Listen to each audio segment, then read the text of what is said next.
Shalom, apa kabar nih? Udah lama gak bikin konten. Kali ini kontennya tentang Paskah karena konten ini akan diupload di bulan April. April itu kan identik dengan Paskah. Dan kali ini tema yang akan kita pilih itu adalah bagaimana keluarga di zaman sekarang menyikapi Paskah. Diambil dari Efesus 4 ayat 32. Hendaklah kamu ramah seorang terhadap yang lain, penuh kasih mesra dan saling mengampuni, sebagaimana Allah di dalam Kristus telah mengampuni kamu. Dan bintang tamu pada hari ini atau narasumber kita hari ini adalah Pak David. Shalom Mas Manji. Shalom, apa kabar Pak David? Baik, puji Tuhan. Sehat Pak ya? Sehat, puji Tuhan. Santai aja Pak. Bintang tamu berat ini. Jangan bintang tamu lah. Kita sharing-sharing. Oke, mungkin kalau ya belum ada yang dikenal dengan Pak David, ini adalah Ketua KMDM dari GPDI House of Worship. Keren gak tuh? Kalau yang lain-lain tanya sendiri.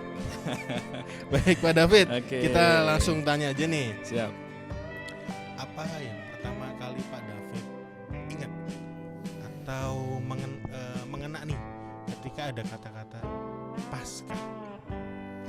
Yang pasti Paskah itu adalah pengorbanan. Kalau dilihat dari Perjanjian Baru ya, karena kita hidup di Perjanjian Baru. Iya, iya. Saya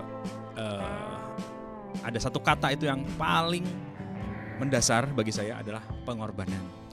Pengorbanan. Betul. Pengorbanan siapa Pak? Yang jelas pengorbanan Tuhan Yesus. Oke. Itu yang pasti ya. Ya, Karena Paskah sendiri itu sebuah perayaan di mana di dalam Perjanjian Lama sebenarnya sudah ada. Tetapi karena kita hidup di Perjanjian Baru, yang pasti pengorbanan Tuhan Yesus ketika Dia harus menyerahkan nyawanya menebus dosa-dosa manusia. Itu yang paling inti dari semuanya. Walaupun nanti mungkin kita akan lihat sedikit Paskah di Perjanjian Lama seperti apa mungkin ya, supaya ada bayangan sedikit gitu. Iya, benar. Baik. Kemudian kalau kita pengorbanan dan Paskah dan keluarga, bagaimana Pak David melihat hal itu? Fenomena ini atau mungkin diawali dengan ketika Paskah ini Pak David ada ritual atau adat khusus gitu dengan keluarga? Oke. Paskah ini kan berbeda dengan Natal ya. Di gereja pada umumnya perayaannya lebih cenderung silent dibanding Natal. Dan itu ternyata juga berimbas kepada mungkin perayaan secara keluarga. Karena memang biasanya di Paskah itu tidak seramai di Natal. Di Natal mungkin kita bareng keluarga makan bersama, tukar kado, ya kan, ke gereja juga beberapa kali selama Natal bener, itu kan. Bener. Ada wadah ini, ada itu dan macam-macam. Tetapi Paskah kan cuma sekali biasanya. Dan perayaannya cukup sederhana. Walaupun sekarang mulai ya ada perayaan-perayaan yang lebih ramai gitu kan untuk memaknai Paskah.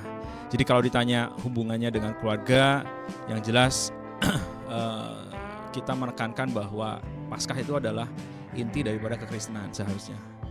Natal juga sebenarnya, tetapi yang menjadi puncaknya itu adalah di Paskah.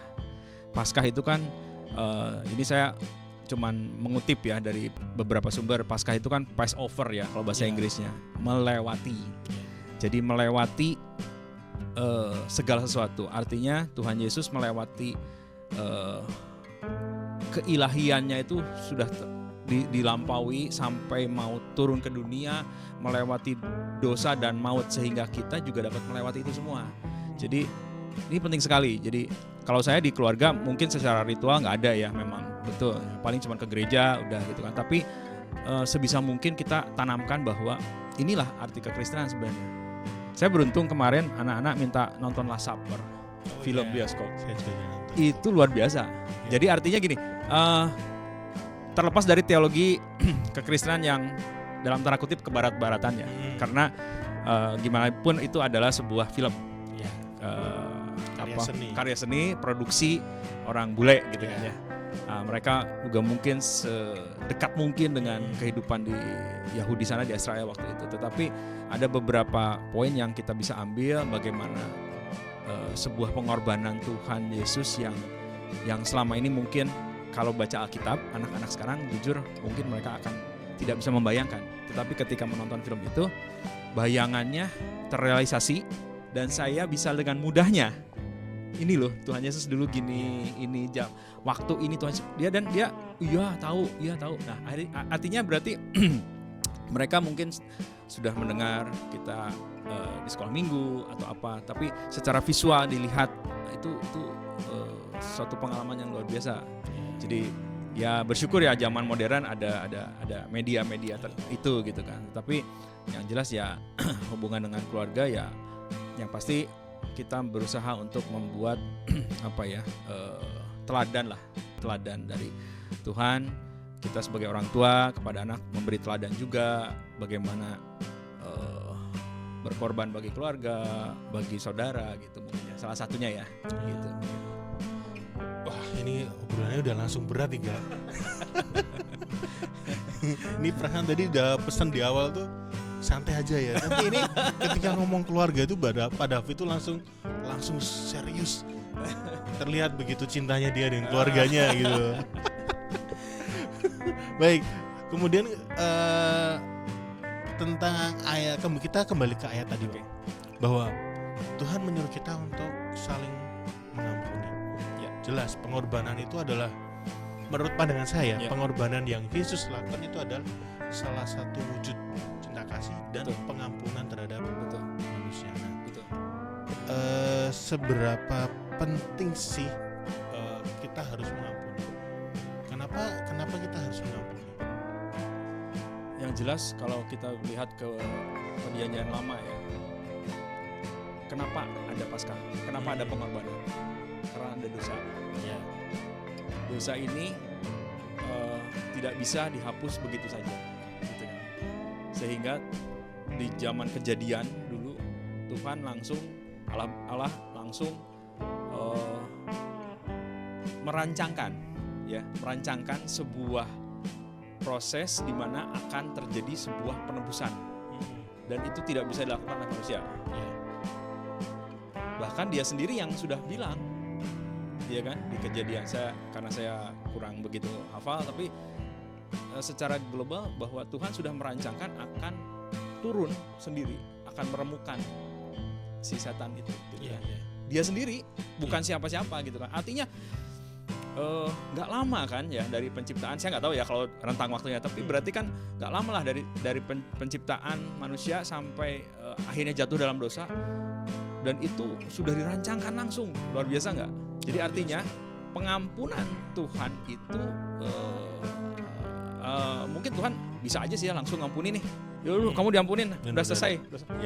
Nah itu ternyata nggak semudah itu. Artinya harus ada pengorbanan. Nah merujuk ke ayat tadi, berarti kan kita juga dituntut gitu untuk juga dapat mengampuni seperti Bapa. Doa Bapa kami udah jelas, iya kan? Ada, iya kan? Kalau kita nggak ngampuni, Tuhan juga nggak ngampuni kan? Iya kan? Seperti Bapa mengampuni. Jadi memang ini tuntutan yang sangat jelas bagi kita untuk mengampuni. Implementasinya di keluarga ya bisa dalam bentuk pasangan, dengan anak terhadap orang tua dan sebagainya. Banyak contoh kasus yang dimana kita mungkin sebagai orang tua disakiti oleh anak, bagaimana kita mengampuni anak, sebaliknya anak juga mungkin menyakiti orang tua, bagaimana orang tua bisa mengampuni anak, bukan malah istilahnya dinengke atau dikutuk, disumpahi dan segala macam. Ya itu sih saya rasa banyak kasus-kasus di luar sana yang dapat menjadi contoh gitu. Ya itu saya rasa. Ya. Wah, ini sudah sampai bagaimana mengampuni dalam keluarga, Pak ya. Padahal saya baru mau tanya loh, Pak. Iya kan? Karena di sini saya juga belum berkeluarga. Ya kan? Saya tidak tahu bagaimana sesakit apakah ketika disakiti pasangan. Sesakit apakah ketika anak menyakiti hati orang tua. Kalau anak merasa disakiti orang tua sering, ya karena saya masih anak kan. Iya kan? Anak-anak kan pasti mikirnya orang tuaku gini sih. Padahal di satu sisi atau sisi orang tua dia lihatnya bahwa orang tua melakukan itu sebenarnya untuk kebaikan perasaan si anak. Pasti. Nah, bagaimana sih Pak David bisa benar-benar mengampuni terhadap istri, terhadap anak ya? Mungkin mereka entah sengaja atau tidak sengaja tuh kok ngena ya di hatiku sakit ya. Gitu. Gimana Pak? Oke, mungkin dari pasangan dulu ya. Dari pasangan itu jelas ya. Ketika saya berkeluarga, saya mungkin tahu latar belakangnya pasangan seperti apa dan segala macam. Di situ memang sebuah komitmen ya. Ketika memasuki rumah tangga, komitmen siapapun dia, latar belakangnya seperti apapun dia, artinya kamu menerima dia apa adanya. Itu yang gak gampang. Kalau kita udah bisa berkomitmen dengan itu, berarti kita siap untuk menerima, mengampuni, dan kita belajar bersama-sama untuk saling mengisi akhirnya, gitu kan. Mungkin kita pasti punya kekurangan, saya punya kekurangan, pasangan saya punya kekurangan.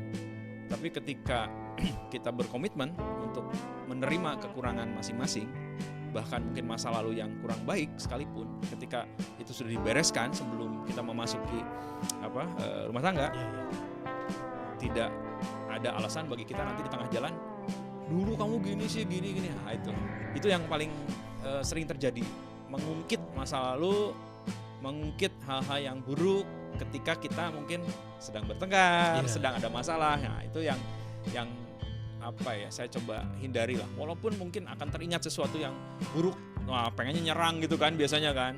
Itu kita coba redam, kita coba ingat bahwa komitmen saya adalah menerima dia apa adanya gitu kan. Kalau sudah di situ udah kayaknya ya sudah gitu kan. Bukan berarti kita ya wis lah gitu kan. Lanjut, bukan. Tapi komitmen gitu kan.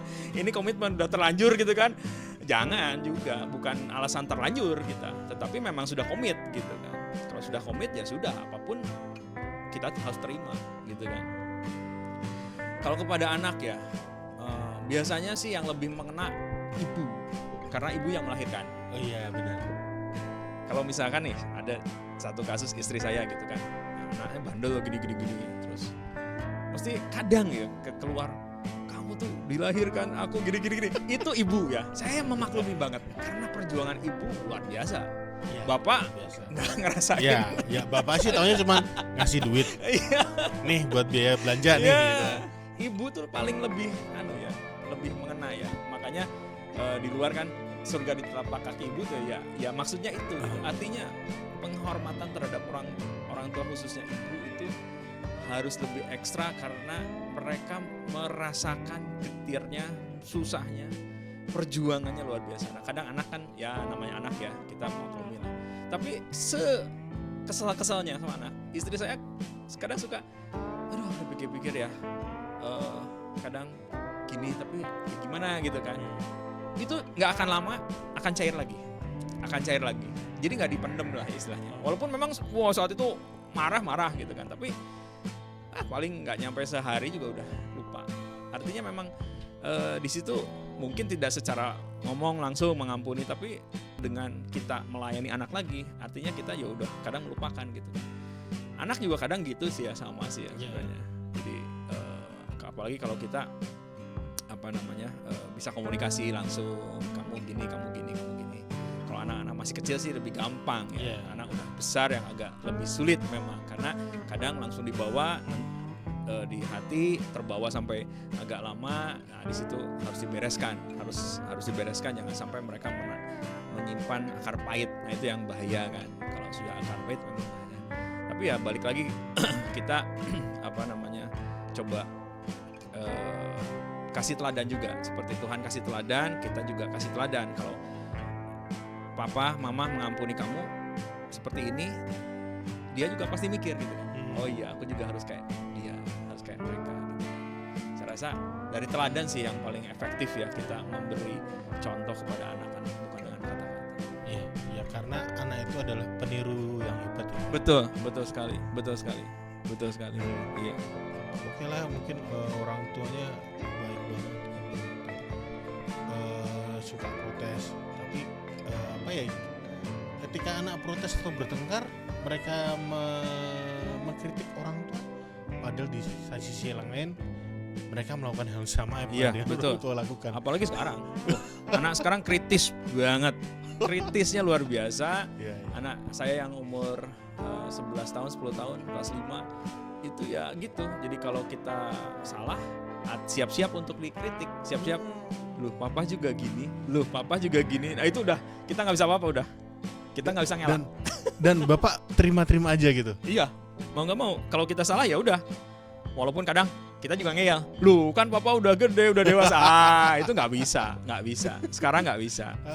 Mau kita udah dewasa, mereka ini tetap kadang mereka menganggap setara. Anak SD loh, nganggap setara loh dengan orang tua.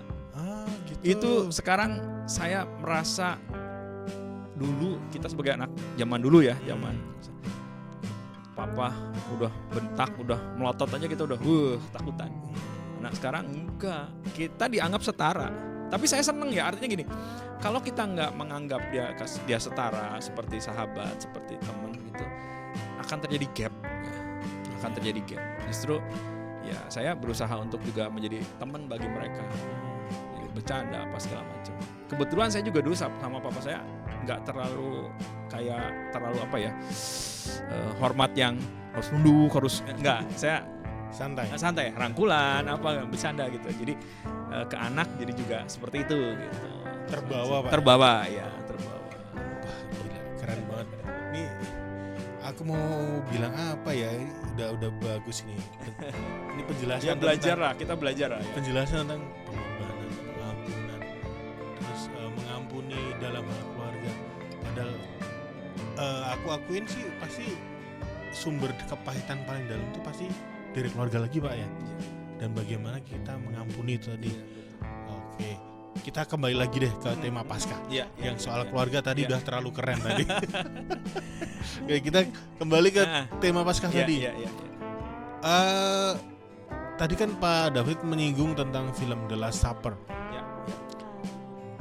Menurut Pak David nih, dengan kemajuan teknologi sekarang, apakah makna Paskah ini mulai tergeserkan atau justru kita harus memanfaatkan teknologi ini supaya makna Paskah yang sesungguhnya itu bisa terus tersalurkan? Sebenarnya teknologi ini kan banyak orang sering bilang itu seperti pisau bermata dua. Iya, benar. Bisa ke hal yang positif, bisa hal negatif. Pisau di tangan orang yang pintar masak jadi sebuah alat yang berguna untuk motong, untuk apa. Tapi ketika pisau di tangan seorang anak kecil bisa membahayakan dirinya dan orang lain. Sama seperti teknologi media. Saya rasa dengan kemajuan teknologi, bahkan juga sistem dunia ini yang membuat selebrasi sebuah perayaan keagamaan menjadi terlalu berlebihan dalam sisi komersil, ya kan? Akhirnya kadang maknanya sendiri sudah bergeser pasti. Contoh ya, karena kebetulan saya berhubungan dengan orang luar negeri yang istilahnya dalam hal bisnis dan mereka merayakan hari-hari tertentu dengan berpesta pora, dengan belanja, dengan apa. Saya rasa di Indonesia pun sama. Midnight sale ketika Natal. Nah, Paskah ini di luar negeri pun perayaannya luar biasa. Lebih dari Natal juga saya lihat itu. Easter itu, yang namanya Easter di luar negeri, di Amerika khususnya. Mereka benar-benar belanja, makan-makan, bagi kado dan segala macam. Simbol-simbolnya kan Paskah identik dengan telur. Kalau di luar negeri kelinci. Itu kalau kita jualan yang motif-motifnya kelinci, telur dan segala macam, wah itu luar biasa larisnya. Tapi saya rasa di situlah akhirnya pergeseran nilai-nilai Paskahnya. Karena mereka hanya selebrasi, memanfaatkan momen itu untuk berjualan, untuk mengambil keuntungan. Satu sisi makna Paskahnya sendiri sudah hilang.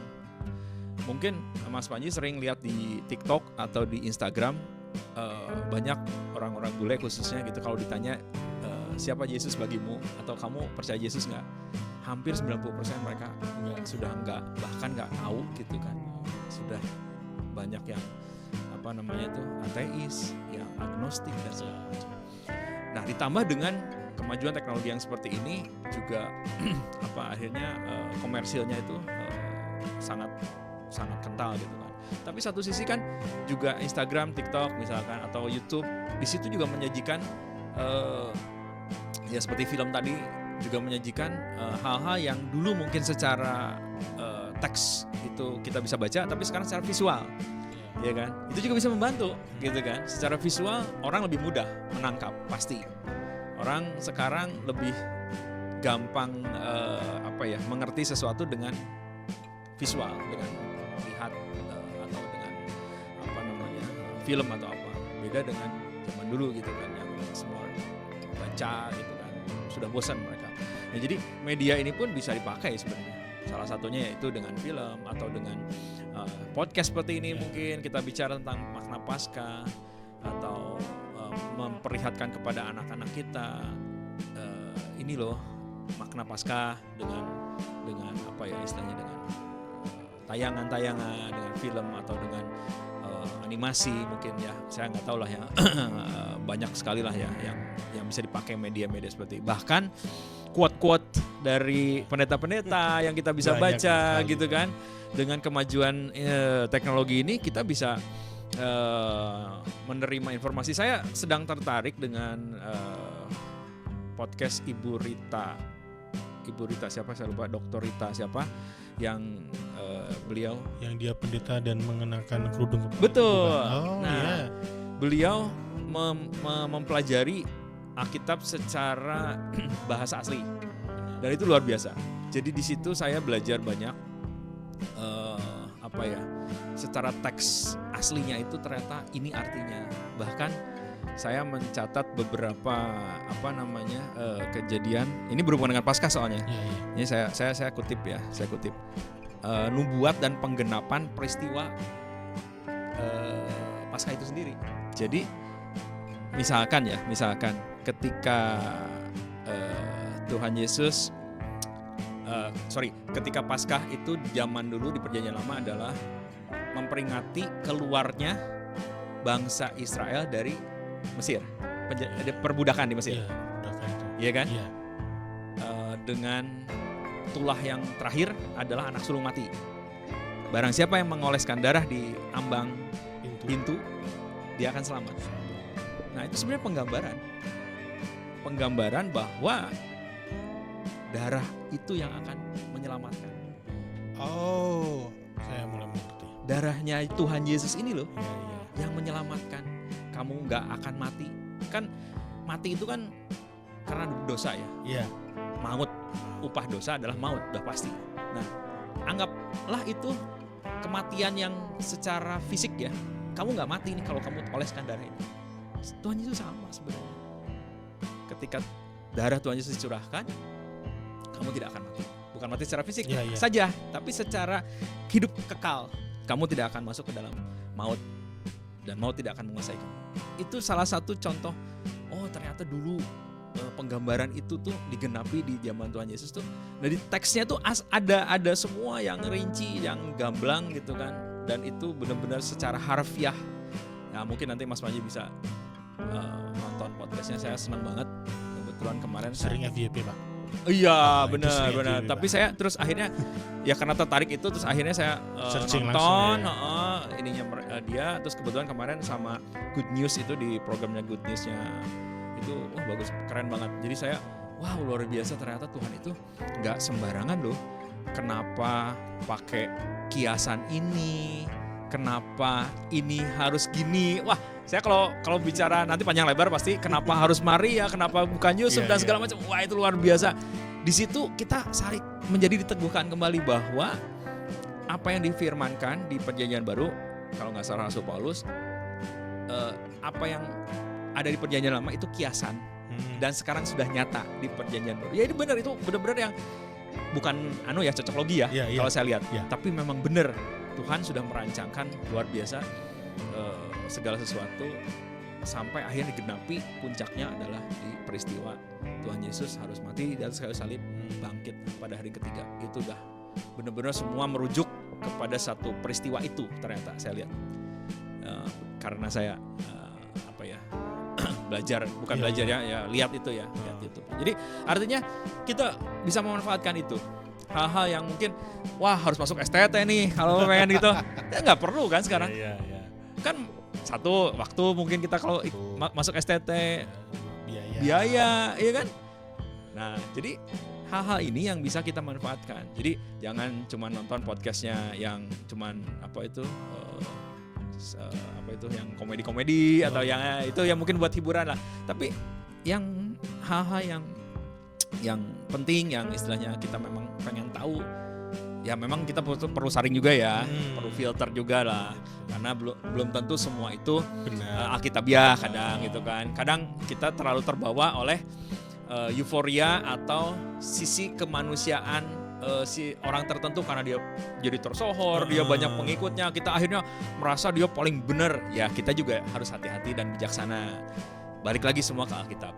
Apakah dia alkitabiah atau tidak? Tapi saya rasa pengaruhnya luar biasa, banyak banget hal-hal yang kita bisa gali, kita bisa tahu dari hal itu. Wah, jadi panjang lebar.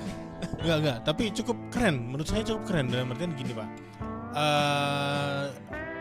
Dari apa yang jenengan jelaskan tadi, bahwa teknologi itu adalah bagaimana kita memandang. Ketika kita memandang itu adalah hal buruk, maka yang akan kita lihat adalah keburukan terus. Tapi ketika kita bisa melihat itu sebagai sesuatu yang baik, maka kita bisa memanfaatkan teknologi sesuai dengan apa yang kita butuhkan. Betul sekali. Kayak gitu. Bagus sih.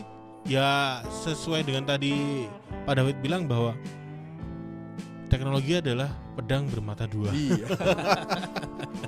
Wah gila, ini topiknya tuh sebenarnya udah mau dibikin santai loh.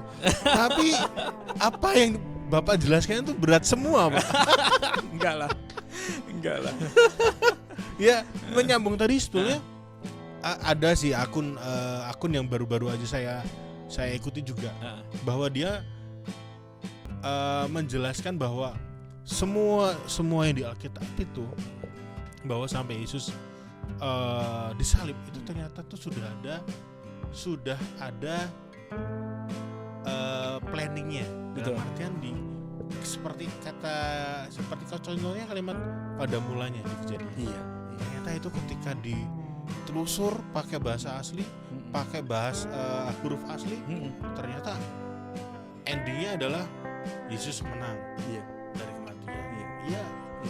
Itu semua akhir-akhir ini mulai bermunculan. Betul. Dan itu adalah salah satu wujud dari bagaimana kita melihat bahwa teknologi itu tidak selalu buruk. Iya, betul sekali. Setuju saya. Kalau kita bisa memilah dengan yang baik, maka hal baik pula yang kita terima. Iya. Ya gitu kan, Pak ya? Betul. Di sebuah handphone ini banyak sekali keburukan dan kebaikan yang bisa kita cari. Tinggal kita mau yang mana. Tergantung jari kita ngetik apa.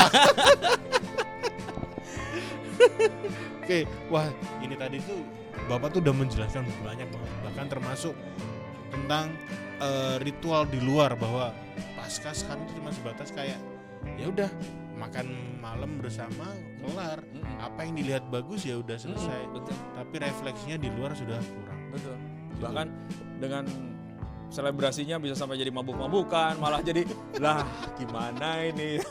Padahal harusnya tuh ketika Paskah kita tuh harus refleksi diri. Iya, merenung. Iya. Tuhan tuh udah kasih kayak gini nih, udah enak banget nih. Kita udah ngapain nih? Betul sekali.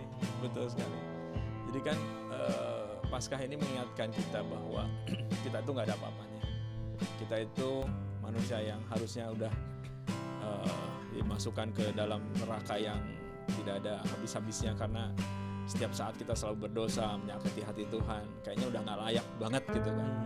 Dengan pengorbanan Tuhan Yesus kita nggak layak, ini dilayakkan. Itu udah luar biasa. Di situ kalau kita nggak bisa bersyukur, kebangetan. Tapi sayangnya seringnya banyak yang kurang bersyukur, Pak. Karena biasanya dengan situasi, kondisi, keadaan biasanya ya. Biasanya. Tergantung lingkungannya juga. Kadang itu mempengaruhi. Ya balik lagi. Makanya kalau saya berpikir, kalau saya lagi ada masalah, lagi susah, udahlah ingatnya Tuhan engkau baik gitu kan. Cukuplah itu kayaknya. Itu udah jadi kadang kita udah susah untuk minta tolong. Maksudnya gini, mau ngomong aja kayaknya udah nggak keluar di mulut nih. Udah cuman yang keluar terima kasih. Tiba-tiba sesuatu terjadi. Jadi mungkin kadang kita akhirnya udah yang mentok gitu kan. Kayaknya aduh nggak bisa lagi ini, udah nggak ada. Kadang pemikiran kita kan udah buntu dan segala macam. Yang terucap hanya terima kasih. Udah terserah Tuhan. Seperti Tuhan Yesus di Getsemani 3 kali Tuhan Yesus mengucapkan doa yang sama. Bapa, jikalau ini bisa berlalu. Itu kan seperti manusia. Yeah. Seperti kita. Yeah. Tuhan kalau boleh janganlah aku mengalami ini. Tetapi kehendak Tuhan yang jadi. Yeah. Itu 3 kali Tuhan ngomong. Berarti serius nih itu gitu kan. Sudah menunjukkan kelemahannya dia. Oh iya. Kelemahan sekaligus puncak bukan pasrah ya, saya nggak tahu ngomong pasrah atau apa, tapi puncak penyerahan diri secara total. Lebih ke putus asa nggak sih Pak? Saya nggak bilang gitu ya, kalau putus asa kayaknya kok kayak nggak ada harapan. Oh oke. Kalau ini puncak penyerahan hidup, jadi ini memang akan terjadi. Tuhan Yesus tahu nggak akan disalib dan mati? Harusnya tahu. Tahu kan? Harusnya kenapa tahu. Dia minta dilalukan? Berarti apa? Sebuah kekuatan yang dia butuhkan untuk dapat menyerahkan hidupnya yang akan sebentar lagi disiksa itu dituangkan dalam sebuah doa. Tetapi dia udah tahu sebenarnya itu bentuk apa ya, penyerahan total gitu kan. Ini pasti terjadi, tapi aku sebenarnya nggak kuat gitu sebagai manusia ya, mungkin ya waktu itu. Tetapi rancangan Tuhan nggak mungkin batal. Kalau tiba-tiba waktu itu Allah Bapa kalau sampai batu berarti tidak akan ada penggenapan Pak. Yesus hadir itu kan untuk menggenapi firman. Tapi kan secara manusia juga Tuhan Yesus memang menderita saat itu, gitu kan. Tetapi ya itu puncak penyerahan hidupnya itu ya di situ.